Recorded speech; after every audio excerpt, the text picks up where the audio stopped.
ትንቅንቅ ክፍል 3 ልብ አንጠልጣይ ታሪክ ደራሲ ሶል ቤኪ ተራኪ ሶፊያ ይሱፍ። ይህንና መሰል የፍቅር ታሪኮችን ለማግኘት ቻናላችንን ሰብስክራይብ ያድርጉ። መልካም ቆይታ። የቤቱ ውስጥ መብራት አልበራም።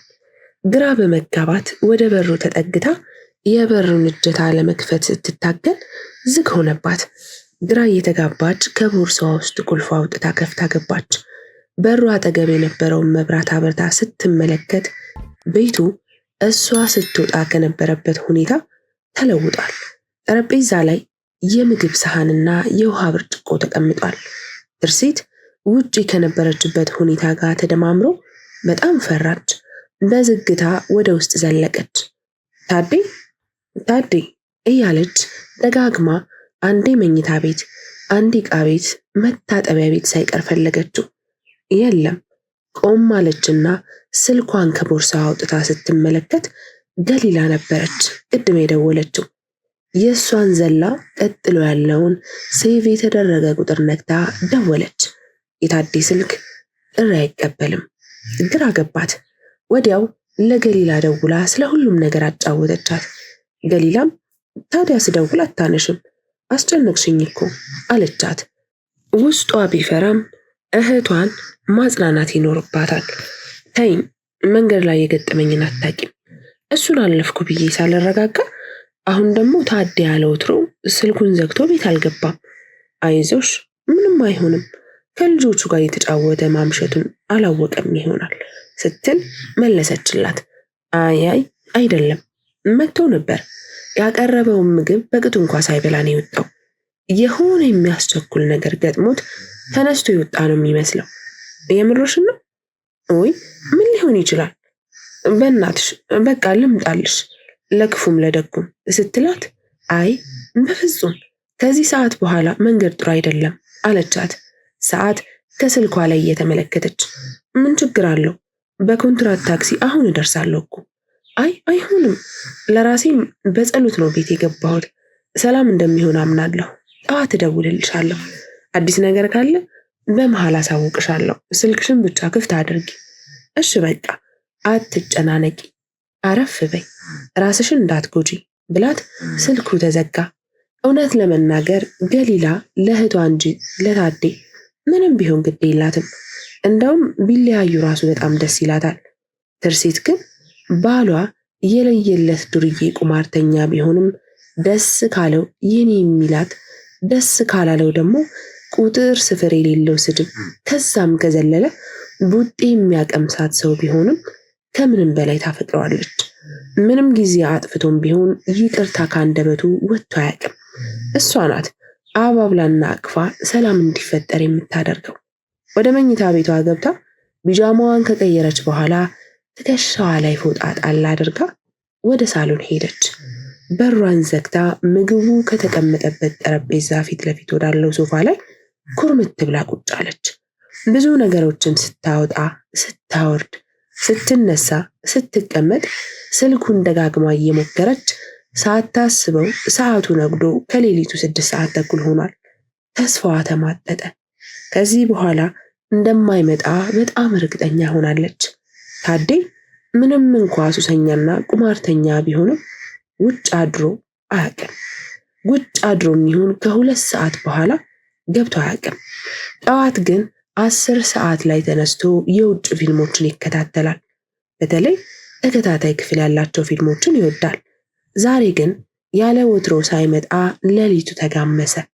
በዚህ ሐሳብ ውስጥ እንዳለች ስልኳን መልከት ስታደርግ መልእክት ተልኳል የሚል ድምፅ ስልኳ አሰማ።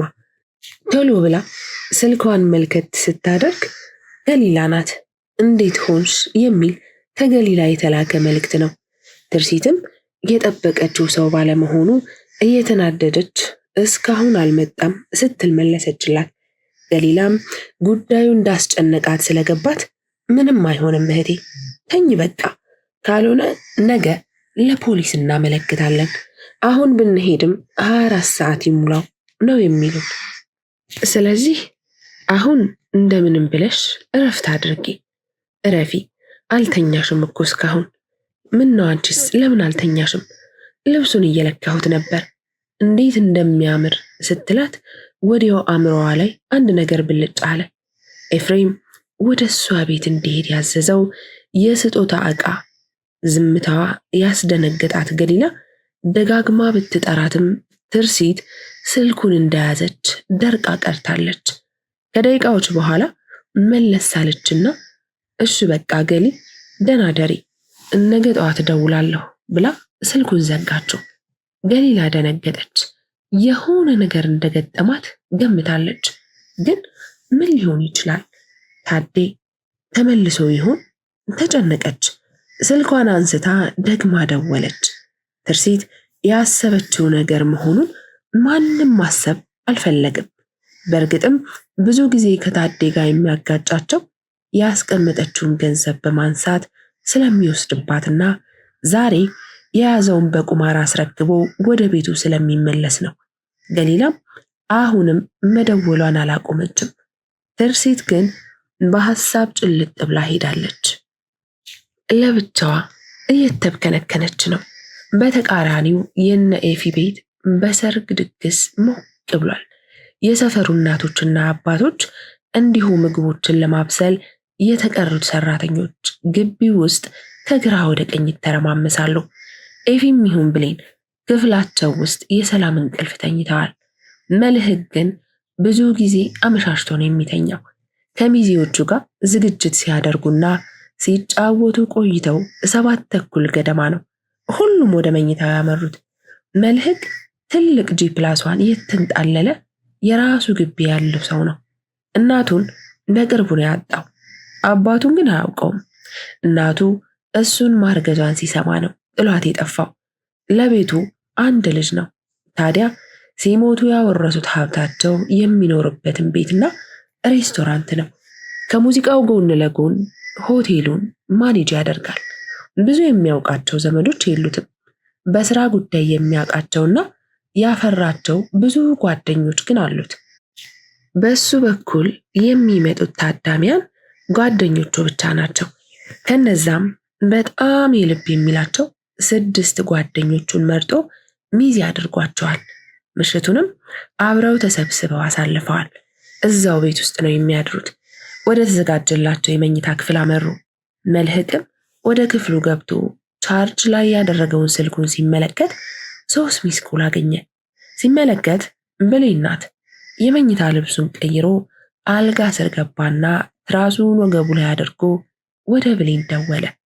ብሌንም በእንቅልፍ ውስጥ እንዳለች ስልኳን አንስታ ሄሎ አለች። ተኝተሽ ነው የኔ ውድ? አንተ ለምንድን ነው ስደውል የማታነሳው? ይቅርታ ማማዬ፣ ከነ ሚኪ ጋር ግቢ ውስጥ 1-2 እያልን ነበር። እሺ እና አሁን ገባችሁ? አዎ ገባን። አሁን ገብተናል። እነሱ ተኝተዋል። እሺ አንቺዎቹስ ሄዱ ወይስ? አይ እዚሁ ናቸው። ሜካፕ የሚሰሩን ነገ 12 ሰዓት ነው የሚመጡት እኮ። እና ጠዋት ስንት ሰዓት ነው መምጣት ያለብኝ? እዚህ ቁርስ አብልተን ስለሆነ የምንወጣው የግድ 5 ሰዓት መድረስ አለባችሁ። እንዳታረፍዱ። እኛ እንኳን አብዛኛውን ነገር ጨርሰናል፣ ካሜራማኑ ካልቆየብን። እንዴ ስንት ሰዓት ቀጠርከው? እስከ 2 ሰዓት ድረስ ብዬው ነበር። አይ ጥሩ በቃ ፎቶ አታብዙ ደግሞ። ወንዶች አይድላችሁ፣ 1-2 በቂ ነው። እሺ ኧረ እባክሽ፣ ማን ነው ወንድ ፎቶ አይወድለትም ያለሽ? እኔማ እንደውም አድናቂዎቼ መንገድ ዘግተው ፈርምልኝ አብረን ፎቶ እንነሳ እያሉ የሚያስረፍዱብኝ ነው የሚመስለኝ። ወገኛ፣ ለህይወት አጋሬ ለቆንጅየዋ ሚስቴ ልፈርምላት ነው የሚሄደው። መንገድ ልቀቁ በላቸው። እሺ የኔ ውድ ሚስት፣ የነገዋን ቀን በህይወቴ ልዩ የሆነች ናት መኖር የምጀምርባት። ከማህፀን እንደወጣ ህፃን ኑሮን ሀብዬ የምጀምርባት፣ አንቺን የኔ የማደርግባት፣ ስገባም ስወጣም ውብ መልክሽን እያየሁ ቀኔን የምጀምርባት የተለየች ቀን ናት። ማማዬ፣ ሚስቴ ስለምትሆኚ በጣም አመሰግናለሁ። እወድሻለሁ። እኔም ባሌ ደህና ደርልኝ። ስልኩን ዘግቶ ራስጌው አጠገብ የተቀመጠውን የራስጌ መብራት አጥፍቶ ተኛ። ትርሲት ግን በአእምሮዋ ላይ የሚመላለሰው ነገር እረፍት ነሳት። ኤፊን ደውላ ትጠይቀው ነገር ምን ተብሎ ይጠየቃል? በዛ ላይ ሰዓቱ ሄዷል። የታዴ ስልክ አሁንም እንደተዘጋ ነው። ሙሉ በሙሉ የስጦታ ዕቃውን እሱ እንደተረከበውና ውድ መሆኑን ስለተረዳ ከዕቃው ጋር እንደሸሻ አምናለች። ቁጭ ብላ ስትብከነከን ነጋ። ወዲያው ኤፍሬም ጋር ማታ የደወለበትን ስልክ ቁጥር አውጥታ ደወለች። ኤፊ የብሌን የውበት ባለሙያዎች 12 ሰዓት ላይ ስለመጡ ቀደም ብሎ ነበር የተነሳው። የትርሲትን ስልክ የያዘው ዕቃውን የሚቀበል ሰው ፎርም ሞልታ እንዲያዩ በሰጠችበት ቅጽበት ነበር። የባንክ ቤት ባለሙያ እንደመሆኑ ቁጥር ላይ ጎበዝ ነው። በቃሉ ይዞት ከተሰናበታቸው በኋላ ስልኩ ላይ ሴቭ አደረገው።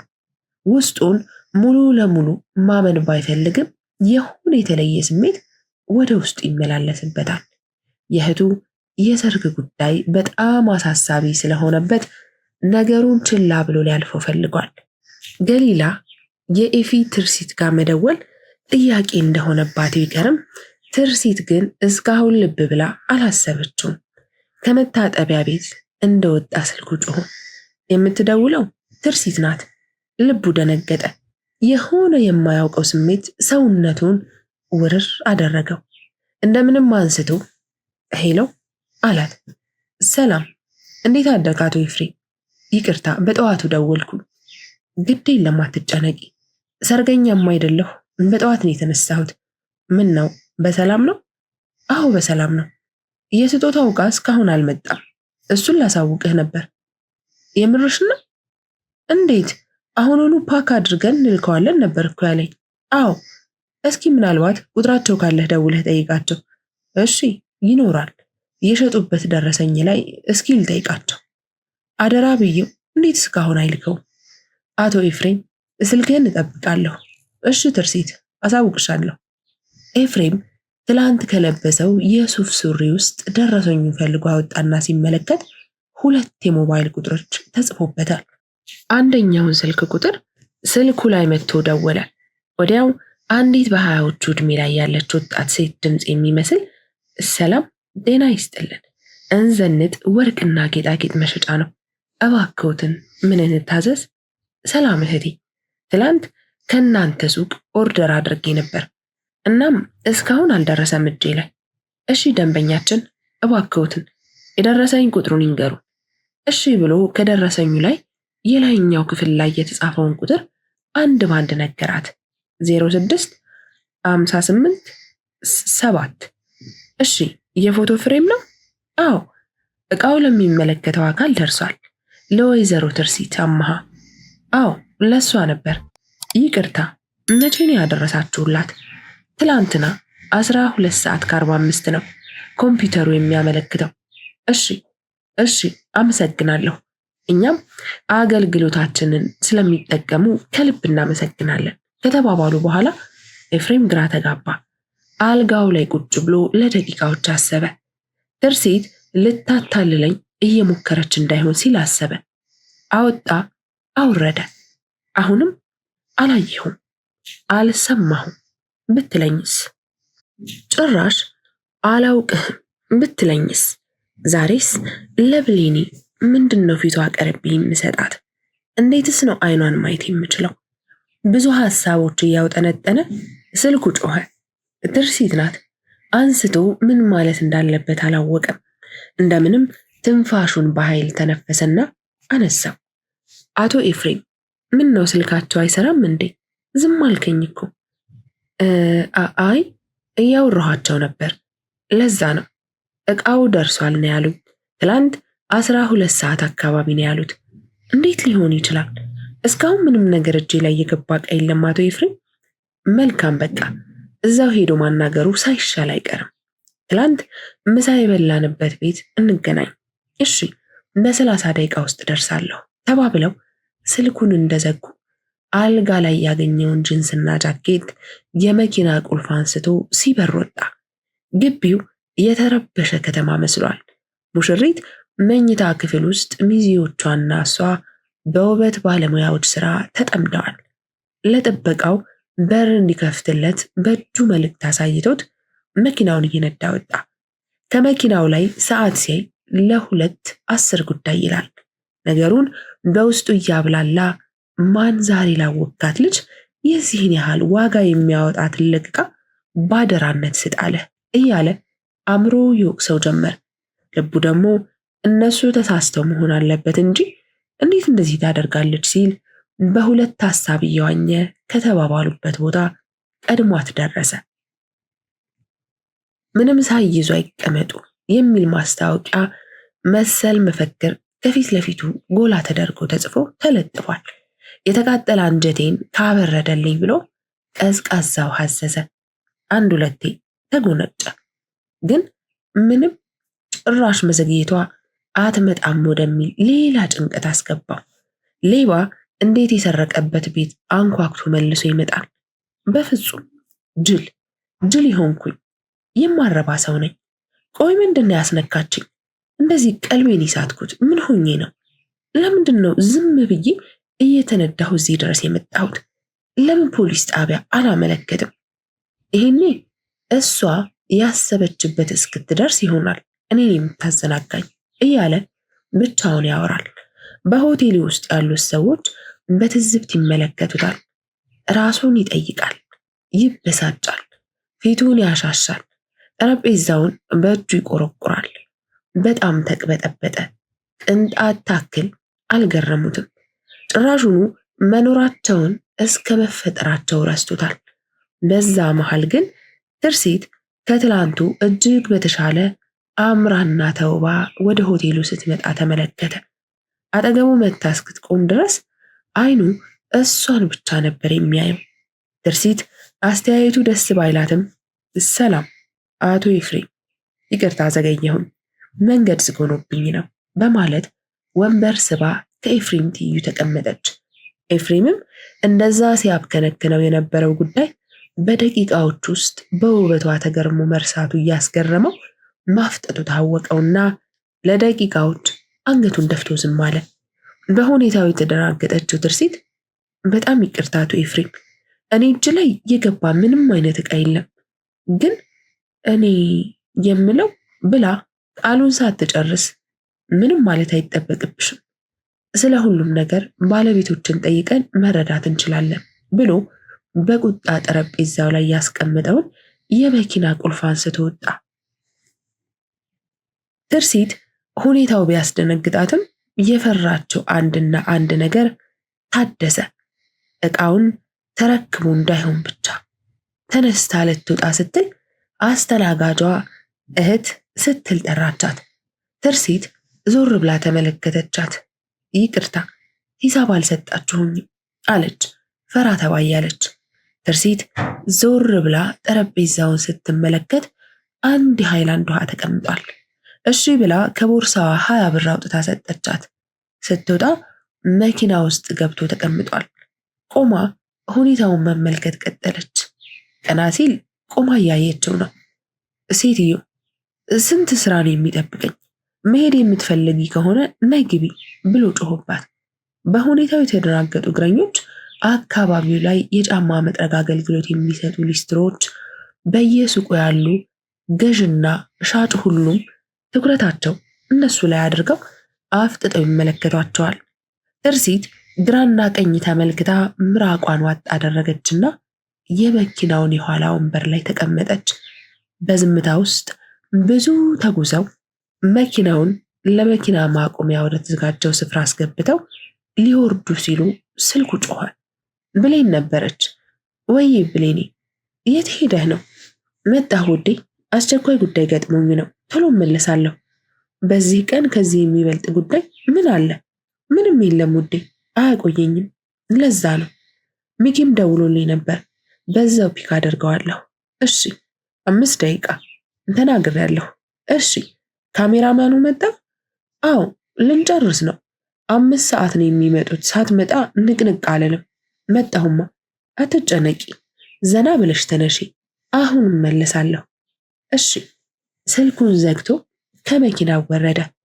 ዕቃውን ወደ ገዙበት ሱቅ አመሩ። ኤፍሬም እንደገባ የትላንትናውን ሰውዬ በአይኑ መፈለግ ጀመረ። ሱቁ ውስጥ ከ2 ሴቶች ውጪ ማንም የለም። አንደኛዋ ጋር ቀረብ ብሎ ስለ ጉዳዩ ጠየቃት። እሷም ጠዋት የደወልከው አንተ ነህ ስትል ፈገግታ በተሞላው ንግግር ጠየቀችው። አዎ፣ እቃው እንደደረሰ ነበር የነገርሽኝ፣ ግን እቃው እጄ ላይ አልገባም። እንዴት ይሄ ሊሆን ይችላል? ምናልባት እርስዎ በሌሉበት ሰዓት ሌላ የቤተሰብ አባል ተቀብሎ ይሆናል ስትለው ዞሮ ትርሲትን ተመለከታት። ትርሲት ፊቷ በላብ ረጥቦ ግንባሯ ላይ ችፍ ብሏል። ምንም ምላሽ ሲያጣ ወደ ልጅቷ ዞሮ ፎርሙ ላይ ከተሞላው ሰው ውጪ እንዴት ለሌላ ሰው ትሰጣላችሁ? ሲስተሙ ነው። የመኖሪያ ቤት ከሆነ የሚሞላው አንድ ሰው ይሁን እንጂ ቤተሰብ ማለት ያው ስለሆነ አስረክበው እንዲመለሱ ነው የምናደርገው። ከዚህ በፊት እንዲህ ያለ ነገር አጋጥሞን አያውቅም። ግን ማን ፈርሞ እንደተቀበለ መዝገብ ላይ መመልከት ይቻላል ስትላቸው ሁለቱም በአንድ ድምፅ ማን ነው አሉ አፍጥጠው ማንነቱን እንድትነግራቸው እየጠበቁ። ልጅቷም ተከተሉ ብላ ወደ ሌላኛው ክፍል መራቻቸው። ትርሲትና ኤፍሬም እኩል ማውራታቸው አስገርሟቸው አይን ላይን ከተያዩ በኋላ ትርሲት ቀድማው ልጅቷን ተከትላ ሄደች። ኤፊ ግን እዛው ባለበት ቦታ የመስታወት መደገፊያውን በጣቱ እየቆረቆረ ቆሞ ቀረ። መዝገቡን አገላብጣ ትላንት የተላኩ ዕቃዎችና የተረከቧቸው ሰዎች ስምና ፊርማ ያለበትን ስትፈልግ የዛን ቀን ምንም አይነት ነገር ሪፖርት አልተደረገም። ደጋግማ ስትመለከት አንድ ቀን ተዘሏል። ቆይ አንዴ ብላ ወደ ኮምፒውተሯ ተመልሳ ስትመለከት ኤፍሬም እሺ ማን የተረከበው ሲል ጠይቃት። ይቅርታ አቶ ኤፍሬም ትንሽ ይታገሱኝ ብላ ኮምፒውተሩ ላይ አፍጥጣ ቀረች። ትርሲት አማሃ ተቀባይ ከሚል ውጪ ፊርማ የሚሆን እሷ መቀበሏን የሚያረጋግጥ ማስረጃ አላገኘችም። ትርሲት እሷ እስክትመለስ ድረስ መዝገቡ ላይ መፈለግ ጀመረች። ከደቂቃዎች በኋላ ተመልሳ ስትሄድ ኤፍሬምም ተከትሏት ሄደ። ትርሲት ደንግጣ መዝገቡን ዘግታ አስቀመጠችው። ደግማ መዝገቡ ላይ ፈለገች፣ ማግኘት አልቻለችም። ፈራ ተባያለች። ይቅርታ እንዴት ሊሆን ቻለ አላውቅም፣ ግን የዛን ቀን ሪፖርት ተደርጎ የተመዘገበ ምንም አይነት መረጃ የለም አለች። ኤፊ ሰዓቱ መሄዱ የበለጠ አስጨንቆት ስለነበር ምን ማለት ነው መረጃ የለም ማለት? የሰው ንብረት የትም ሜዳ ላይ ጥሎ መቅረት አለ እንዴ ብሎ ጮኸ። ትርሲት በጣም ደንግጣለች። ምንም ማለት አልቻለችም። ታደሰን ትጠርጥር እንጂ እርግጠኛ የሚያደርጋት ነገር ስላላገኘች ዝም ብላ አንዴ ልጅቷን ቀጥሎ ኤፍሬምን እየተመለከተች በፍርሃት ኩርምት ብላለች። ሲጮህ የሰማችው ሌላኛዋ የቤቱ ሰራተኛ ሮጣ መጣች። ኤፊ እሷን ሲያይ እጁን እያወራጨ አንቺን አይደል እንዴ ማናገር የምፈልገው? ሰውዬሽን ጥሪልኝ። ምን አይነት ብልግና የተሞላበት አሰራር ነው የምትሰሩት? አለ። ይቅርታ ወንድም ተረጋጋ። ምንድን ነው የተፈጠረው? አልረጋጋም። ተረጋጋ አትበይኝ። እንዴት ነው የምረጋጋው? ምን እያላችሁኝ እንደሆነና ይህች ቀን ለኔ ምን ማለት እንደሆነች መቼም አይገባችሁም። ሰዓት የለኝም። ሰውዬሽን ጥሪልኝ። ይቅርታ አቶ ኃይሉ፣ ቱርክ ለስራ ትላንት ምሽት ላይ ነበር የበረረው። ኃላፊነቱን ለእኛ ስለሰጡን ከእኛ ጋር ችግሩን መፍታት ይቻላል። እሺ ፍቱልኛ፣ ፍቱልኝ። ዕቃውን ስጡኝ ወይም ደግሞ የሰጣችሁትን ሰው ማንነት አሳውቁኝ ብሎ አፈጠጠባት። ይቻላል፣ ቁጭ በሉ ይረጋጉ፣ አሳይዎታለሁ ብላ መዝገቡን ልትከፍት ስትል አይቼው ነበር፣ ግን የዛን ቀን ሪፖርት የተደረገ ምንም ነገር የለም አለቻት አንደኛዋ ሰራተኛ። እንዴት ብላ ከፍታ ፈለገች፣ ግን ልታገኘው አልቻለችም። ምን ማለት እንዳለባት ግራ ገባት። ለእነሱም ይህ ጉዳይ አዲስ ነው። ኤፊ ጨነቀው። የሚይዘው የሚጨብጠው ነገር አጣ። አማራጭ ስላልነበራቸው ምንም ማድረግ ስላልቻሉ ኮምፒውተሩ ትርሲት አማሃ ይላል። ስለዚህ እሷ ናት የተረከበችን ብለው መለሱለት። ትርሲት ቀጥ ብላ ቆማ ቀረች። ኤፍሬም ውስጡ ተጠራጥሯት ስለነበር በመጨረሻም እነሱ ሲያረጋግጡለት ባይዋጥለትም ግን ትርሲት ለአይኑ አስጠላቸው። ስልኩ ያለማቋረጥ ይጠራል። ዛሬ የውዷ እህቴ ሰርግ ነው። በዚህ መልኩ ይህን ቀን ባልቀበለው ጥሩ ነው። ቢሆንም ይህን ቀን ተከፍታ እንድታሳልፈው አልፈልግም። ሁልሽንም ግን በሕግ እፋረድሻለሁ ብሎ ትርሲትን እዛው በቆመችበት ጥሏት ወጥቶ ሄደ። ክፍል 4 ይቀጥላል።